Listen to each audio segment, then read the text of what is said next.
வணக்கம்.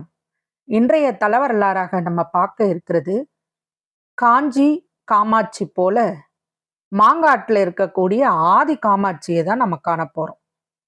கைலாயத்துல ஒரு சமயம் பார்வதி தேவி விளையாட்டா சிவனோட கண்ணை மூட உலக இயக்கமே நின்னு போயிடுது. சிவன் அவளை பூலோகத்துல போய் பிறக்கணும்னு சொல்லி சபிச்சிடுறாரு. தவற உணர்ந்த காமாட்சி அம்மா மன்னிப்பு கேட்குறாங்க. இந்த தலத்துல தவம் இருந்து நீ மாங்காட்டுல போய் வழிபட்டன்னா தகுந்த காலத்துல காட்சி தந்து நான் உன்னை திருமணம் பண்ணிக்கிறேன் அப்படின்னு சொல்றார். இங்கு வந்து அம்பாள் பஞ்சாக்கினி, அதாவது 5 வகையான அக்னியை வளர்த்து அதன் மத்தியில இடது கால் கட்ட விரலை ஊன்றி நின்று கடுந்தவம் இருந்தாங்களாம். காஞ்சிக்கு சென்று தவம் இருக்கும்படி சிவனின் அருள்வாக்கு கிடைக்கவே அங்கு போறாங்க.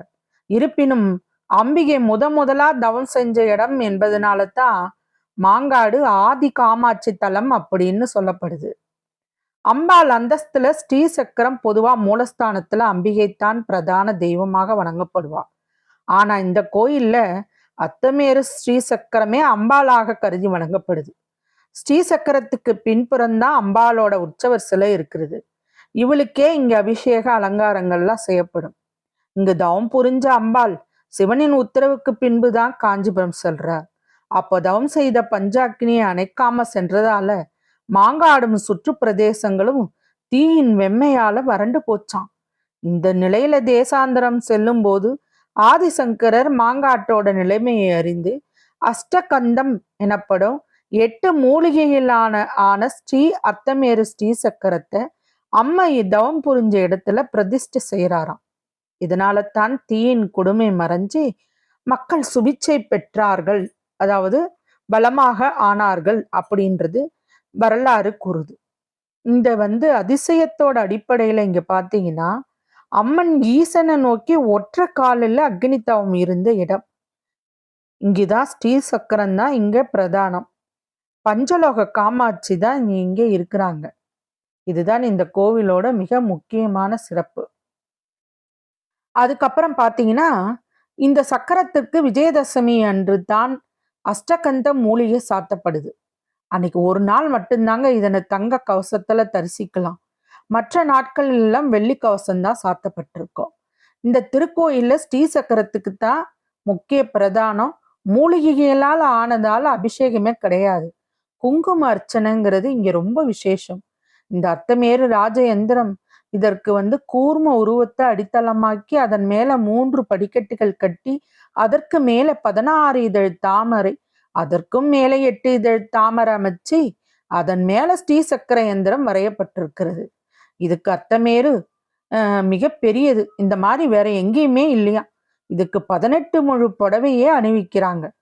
இங்க 5 குண்டங்கள்ல தீ வளர்த்து நடு குண்டத்துல தனது இடது கால் கட்டைய வச்சு அன்ன தவக்கோலம் இருந்தாலாம். அதனால இங்க பாத்தீங்கன்னா இடது கையை நாவி கமலத்திற்கு அருகிலும் வலது கையை ஜபமாலையோட தனது சிரசிற்கு மேலும் அழகிய கண்களை மூடிய நிலையில அம்பாள் தன்னை ஐயனுடன் இணைத்து கொள்ள மாங்காடு திருத்தலத்துல கடும் தவம் புரிஞ்சாராம்.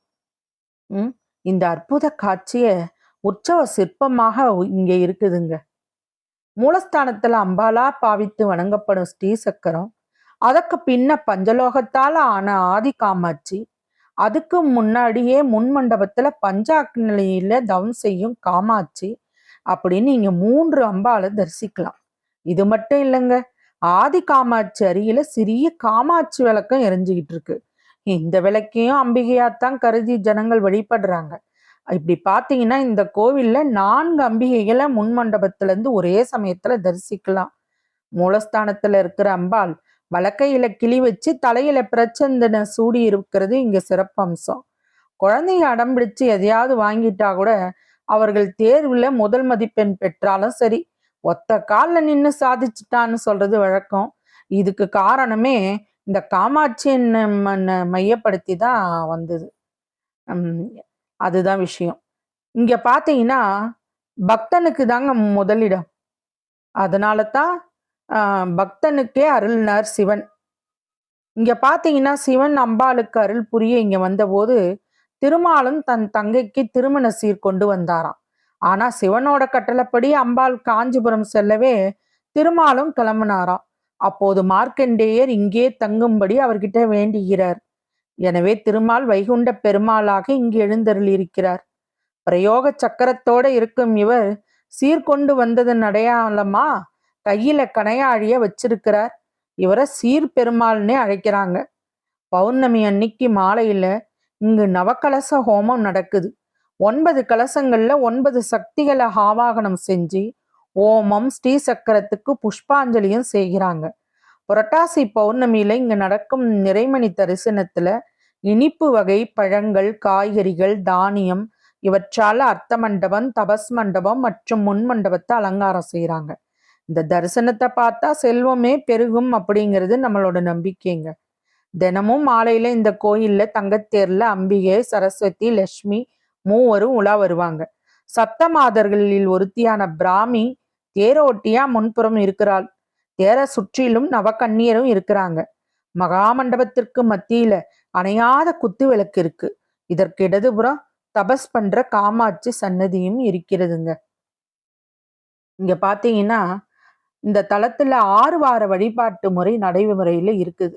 வாரத்துல ஏதேனும் ஒரு நாள்ல எலுமிச்ச கனியோட அம்மனை தரிசிச்சு பின்னர் அதே கிழமைகள்ல தொடர்ந்து 6 வாரங்கள், அதாவது ஒரு மண்டலம் வழிபட்டா நினைச்ச காரியம் நடக்கும். இங்க அம்பாள் தவம் புரிஞ்சு இந்த பயனால காஞ்சியில மணந்து கொண்டமையால கன்னி பெண்கள் மஞ்சள் கயிற்றை கட்டி வழிபட்டா மனக்கோலம் காணுவாங்க அப்படிங்கிறது நம்பிக்கை. ஆண்களுக்கும் இது பொருந்தும். புத்திர பாக்கியம் இல்லாதவங்க தொட்டில் கட்டி வழிபட்டா வீட்டுல குழந்தைக்கு தொட்டில் கட்ட அண்ணா அருள் புரிவாள். பணி இல்லாதவங்களோ அந்த மாதிரி பண்றாங்க. பல்லாயிரக்கணக்கானர் இந்த வழிபாட்டால பலனடைஞ்சிருக்காங்க. உத்தியோக உயர்வு, உடல் சார்ந்த குறைகள் எல்லாத்துக்குமே இந்த தலத்திற்கு பக்தர்கள் பெருமளவில் வேண்டிக்கிறாங்க. ஒரு காலத்துல இங்க பாத்தீங்கன்னா மாமரங்கள் நிறைஞ்சு மாமர காடாக விளங்கியதுனால தான் இந்த தலம் மாங்காடு அப்படிங்கிற பெயர் பெற்றது. மாங்காடு கோயில இருந்து சற்று தூரத்துல வெள்ளீஸ்வரர் கோயிலும் இருக்குது. சுக்கிரனின் மற்றொரு பெயர் வெள்ளி. இந்த ஈஸ்வரன் நவக்கிரக கோயிலான கஞ்சனூர் சுக்கிரபுரீஸ்வரர் கோயில் போன்று சுக்கிரனுக்கு முக்கியத்துவம் தரக்கூடிய கோயில். காஞ்சிபுரத்தை போல மாங்காட்லையும் காமாட்சிக்கே முக்கியத்துவம் அப்படிங்கிறதுனால வெள்ளீஸ்வரர் கோயில்ல அம்பாள் கிடையாது. அம்பாளின் பாதம் மட்டும்தான் அங்க இருக்குங்களாம். வெள்ளீஸ்வரர் கோயிலில் உள்ள விநாயகர் கைகளில நெற்கதிரும் மாங்கனியும் வச்சிருக்கிறார். விவசாயிகள் இவருக்கு மாங்கனி மற்றும் நெல்லை நைவேத்தியமா படைச்சு வழிபடுறாங்களாம். இதனால விவசாயம் செழிக்கிறதா நம்பிக்கை. கோஷ்டத்தில் உள்ள இன்னொரு விநாயகர் கையில கூட சாமரத்தோட நின்ற கோலத்துல அருள் புரிகிறார். இந்த கோவில் பார்த்தீங்கன்னா காலையில 6 மணிலிருந்து 1:30 மணி வரைக்கும், மாலை 3லிருந்து இரவு 9:30 மணி வரையிலும் திறந்திருக்கும். ஞாயிறு, செவ்வாய், வெள்ளிக்கிழமையில பகல்ல நடை அடைக்கப்படுவதே கிடையாதான். அது இல்லாத சித்திர திருவிழா 10 நாள். இந்த திருவிழாவில் லட்சக்கணக்கான பக்தர்கள் இந்த தலத்துல கூடுவாங்க.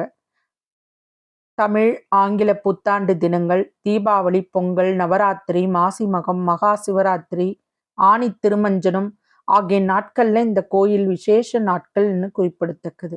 இந்த நாட்கள்ல இக்கோயில பக்தர்கள் வெள்ளமாக காட்சியளிக்கிறது சிறப்பு. எனவே பக்தர்கள் அன்னை அருள்மிகு காமாட்சி அம்மனை மாங்காட்டுல போய் தரிசிச்சு பலன் பெறுமாறு வேண்டிக் கொள்கிறேன். வாழ்க வளமுடன் நலமுடன்.